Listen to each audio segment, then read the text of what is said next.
So this is just how I'm going to open the video, but we could just use the thumbnail of the guns.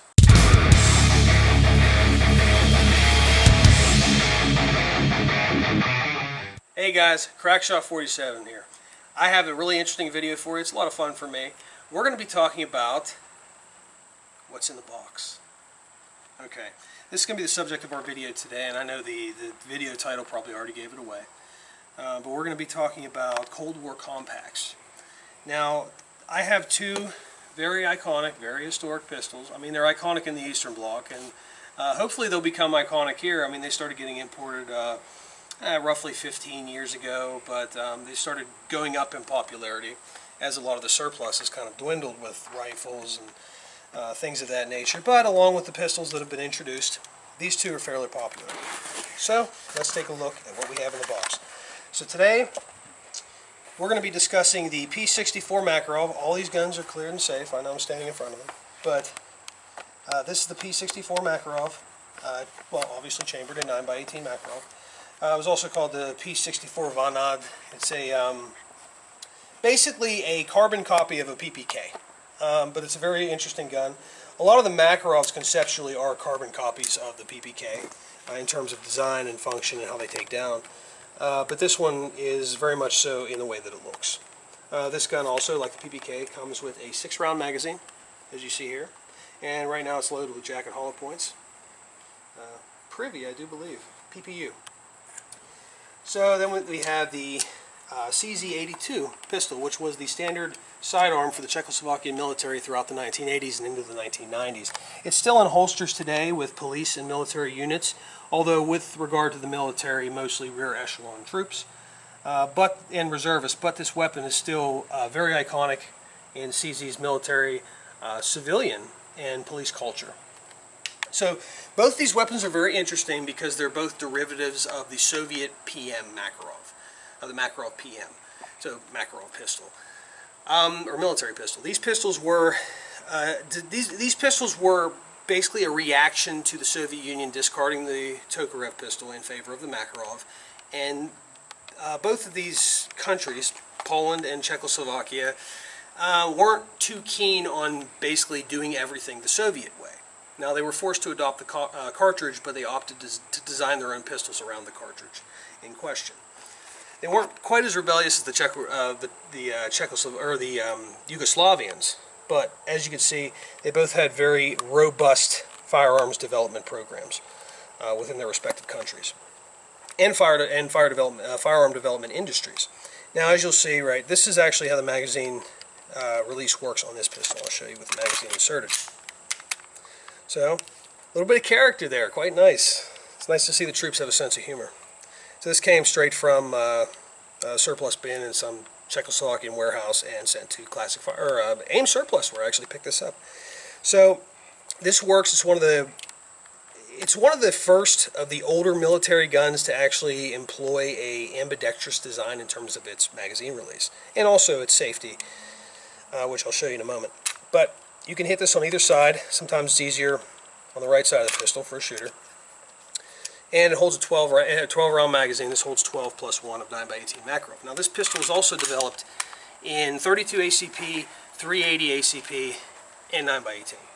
So this pistol, for the CZ83 variant, which is the civilian variant of this gun, this gun does come in multiple calibers, including its military caliber, the 9x18 Makarov.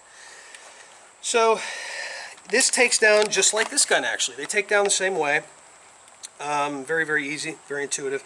For the CZ, it's quite a bit easier, in fact. So it takes a little bit of pressure to pull that down. So basically it pulls down just like that, and just like a Makarov, slide comes off the frame, along with the recoil spring. So, as you'll notice, a lot of blowback guns, the recoil spring marries to the fixed barrel. This gun has a fixed barrel, much like the P64 and the Makarov as well, that aids in better accuracy than maybe a standard locked breech gun. But with the added disadvantage of, unfortunately, you can't really have a bigger caliber in here than 9x19 unless you want to make this gun prohibitively large, like a high point. we won't talk about them. Even though they're not bad guns, I'm not criticizing High Point, but like I said, 12 plus 1 in this magazine. This is a double stack magazine. It kind of takes a cue from the Browning High Power in that regard, like a lot of pistols did. So think of it as the Soviet version of a Wonder 9, so to speak. Okay, so how the safety works. Let's talk about the safety. So we'll just put a mag in here because we're going to be shooting this later, but like I said, there's nothing in the chamber. I'll clear it and show you. But you probably already saw it when the gun was disassembled, obviously. So I'll show you how this works. Now, in order to actuate this safety, you have to have the hammer back, much like a 1911, because this is a cock and lock safety. The cool thing about this gun is that it is available on both sides of the pistol. So your cock and lock safety will work on both sides of this pistol. So it makes it a nice little neat carry package where you can very quickly employ a single action trigger pull, which I'll show you. First, before that, I'll show you the double action. As I said, gun is clear and safe. Put it back into single. Now that's something, or double. The thing I have to tell you about this is, in order to put this gun into double action, this thing does not have a decocker. It's not like a Makarov. So you actually have to grab onto the back of the hammer, pull the trigger back, and very gently drop the hammer. So if you're worried about safety, you might be a little bit concerned about this particular gun. But I mean, I think for a sensible shooter who knows how to do this and has experience doing, like dropping the hammer safely, I don't think you have anything to worry about. Okay, so let's talk about the trigger pull. So the double action trigger pull, not really sure actually, I don't have my trigger gauge with me, but very light, crisp trigger pull. A little bit different than a Makarov. A Makarov tends to have a little bit stiffer of a double action trigger pull. Not overly, so not as much as this gun, which I'll get into, but really nice, crisp double action trigger. Now when you put this into single action, even better. Very light, short take up, hit a wall, back here, almost the back of the pistol, back of the trigger guard here. Boom. Very predictable, very smooth, very nice trigger. Now we'll talk about the P64. As its name may allude to, this was designed in 1964, and well, filled in 1964, and was kind of designed in the late 1950s as a replacement for the Tokarev pistol, the TTC that the Polish military adopted following World War II, and its absorption within the Soviet bloc. So I'll go straight into the trigger pull here. As you can see, the weapon is clear and safe. The trigger pull on this thing is not as bad as some of the other P64s I've encountered, but it's sitting around 20 pounds. So you really need to pull this trigger with some force and with some authority to make it go off, and it's going to affect your accuracy. Although at close distances, not so much. Now the single action, by contrast, quite a bit of take up though, but you hit a wall, very pleasant single action trigger, probably around the 3-pound mark, very nice. Now the safety is a little bit different on this gun. It has a standard decocker, but it's the opposite of that you see on the Makarov. On the Makarov, you push the gun up to decock it, down for fire. On this gun, it's just like a Walther PPK. You drop the hammer down. Now there is a hammer block in here, you'll notice. Much like the PPK. And much like the PPK, it takes down in a very similar fashion. Now it doesn't have a nice crisp locking position. This pulls down and locks. This doesn't. This is much like a PPK where you have to pull it down and put it to one side of the pistol. Gun's on fire. Same way with the CZ82, the Makarov, and the PPK. Comes off. There's your recoil spring. Again, a fixed barrel. Leads to both of these weapons having excellent accuracy, but again, you're kind of limited on the ammunition you can shoot in these weapons, although they are subcompact, so there's that. Now, like I said, decock it, the gun's back in working order. Very, very easy to take down, very easy to clean, so that's one of the virtues of these particular pistols. Cool thing is, on the P64, which I'm going to load up now because we're going to be shooting this eminently, you can load it on safe just like a PPK. This gun, you can load it, and then you can put it on cock and lock. You can cock and lock it. So it's fairly safe. I'm going to wait until we shoot this to load it up all the way. But one other thing I do want to mention about these two particular pistols is, well, we can talk about the something that's kind of not really inherent to the firearms, something I like on the CZ82 that I don't like so much on the P64. You got a lot of stuff here, right? you got a lot of import marks. Model 1964, 9mm Makarov, Luchnik, Poland. This was imported by Century Arms International. But you see all that crap on there. Now, if you want to look at this, the cool thing about these pistols, they do have the P64s in particular. They have the date of manufacture on these pistols. So this one was developed or this particular one was made in 1972 at the Circle 11 factory in Poland. On the CZ82, not so much. You got to do a little more digging to figure out its pedigree, but it's not as bad on here. I kind of like that. Most of the import crap is on the bottom here, which I like. Hand covers it up. So it's not as ugly, I suppose you can say. But not bad at all by any stretch. Okay, so a little bit more history on the P64. Like I said, it was designed in 1964, but it was replaced in 1983, around about that time, early 1980s, by the the P83. I think it was the P83 Vonad. I believe that's the one that actually replaced this gun. I know I mentioned Vonad earlier on the videos. That's actually not what it was called. This was actually called the Czak pistol, CZAK, just like as a abbreviation for this pistol particularly. But the Vonad pistol is actually the P83. That's the one that replaced this pistol. I just want to make that quick correction while I'm on video. I don't have to do it afterwards in the comments. I almost forgot to mention the magazine loads. The way the magazine release works on this pistol is quite a bit different. It's a heel release. So it's kind of like an older European design. And I mean, I guess you could say it's ambidextrous. I mean, you can actuate it with both hands. So, but I thought that was interesting to note. But another thing is, this gun, like the Makarov, has standard lands and grooves down the barrel. This gun does not. This gun is actually a little bit more accurate than this pistol, at least theoretically, because this is one of the first military pistols to not only have all these ambidextrous features for the time period, but also for having polygonal rifling, much like a Glock and a lot of other modern pistols, much like my VP9, in fact, which does increase the inherent accuracy, well, the potential for accuracy for this pistol, but again, depends on the shooter. So without further ado, say that so much in my videos, we're going to shoot these two pistols. And keep in mind, one more thing, the sights on this gun suck. They really do. They're not very good. I mean, for a carry gun, not too bad. Not too bad. And for this one, quite a bit nicer. Still kind of sparse, but not bad by any stretch for a carry gun. Not bad at all. And that's another point I want to make before we get shooting. These guns, despite their age, make excellent carry guns, and they do have a proven military pedigree. So if you're looking for a cheaper alternative, you don't want to buy shitty quality, you don't want to buy like a $200 piece of junk, you know, to carry as a gun, this is a really good option for you because this is a really high quality firearm, although some of them are heavily used on the exterior, not so much on the interior. I want to make a note of that. These weapons are actually really nice and clean for the most part. They're worn a lot but shot little.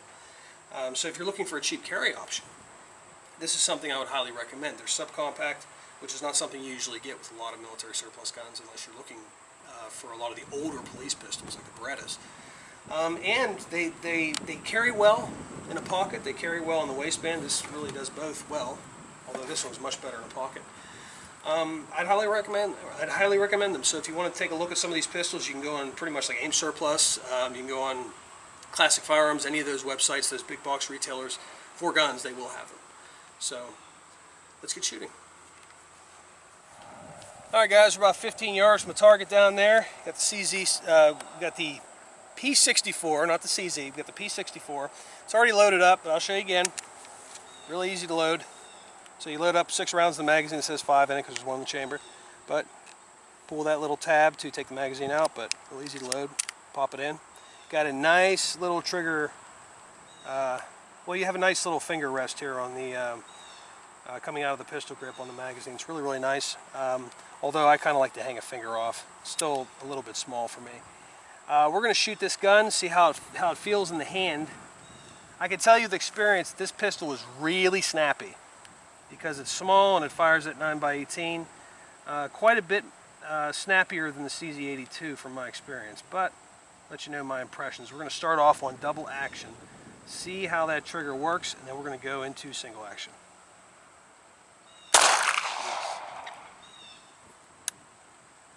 Slide came slightly out of battery. Good function.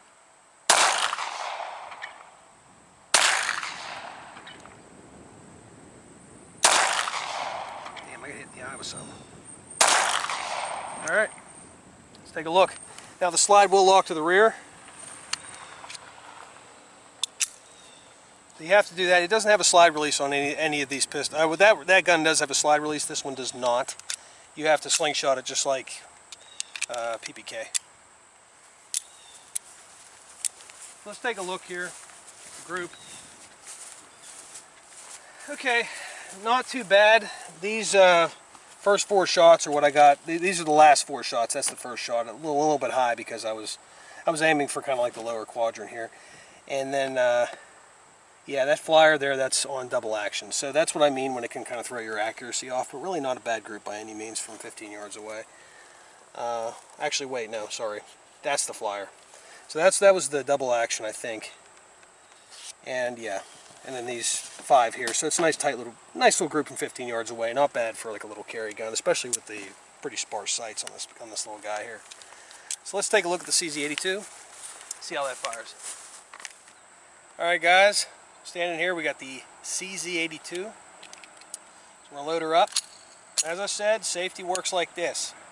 If you want to safely decock it, like I said, you really can't decock it with a decocker because there is none. So you have to gently drop the hammer, release the trigger. So we're gonna put it in single action because that's how this gun loads. Put it on the. We'll employ the cock and lock safety. Deploy it. We'll deploy it and then we'll shoot the target. Sights are a lot nicer. Gun is a little bit snappy, not that much. Not as much as the P64. Very pleasant. And you also have a nice little beaver tail there that doesn't really exist on the P64.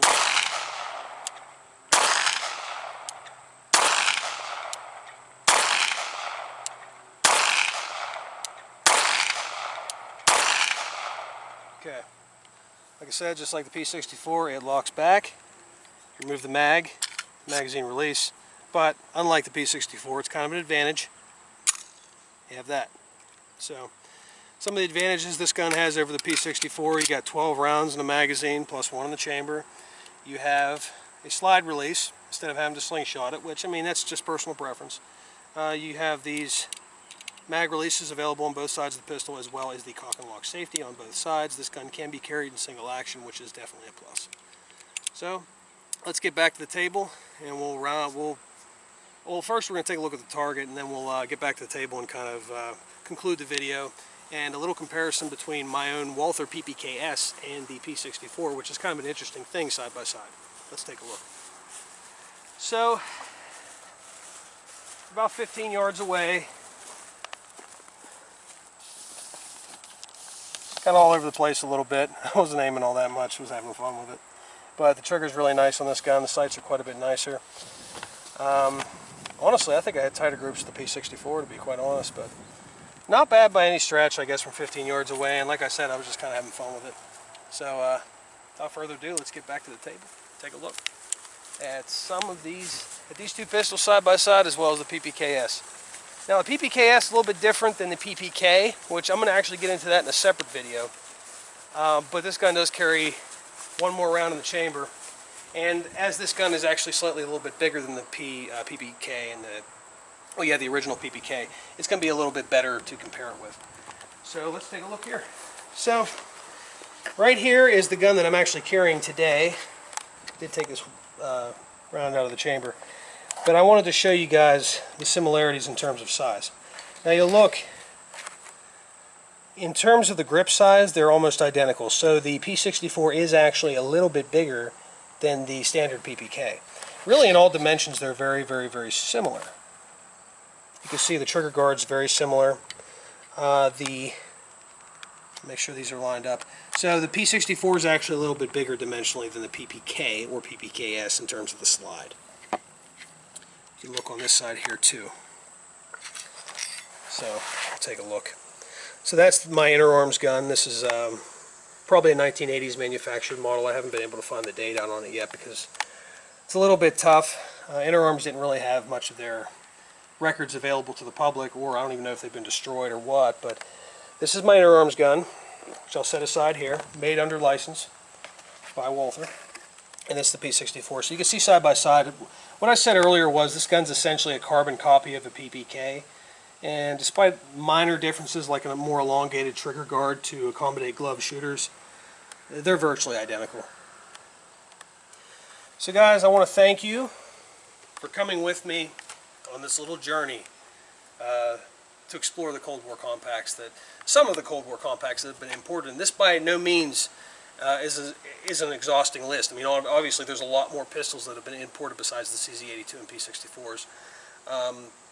But I highly recommend search up on some of these guns. If you're looking for a weapon that's concealable, inexpensive, has a high pedigree for reliability in military and police use, these come highly recommended.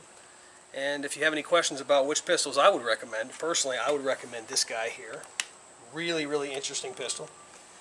But if you have any questions, any opinions, please leave a comment down below. Please like, subscribe, and ring the bell if you want to see more videos, and there will be more videos coming. So, with that said, thank you guys for watching. Crackshot 47 out.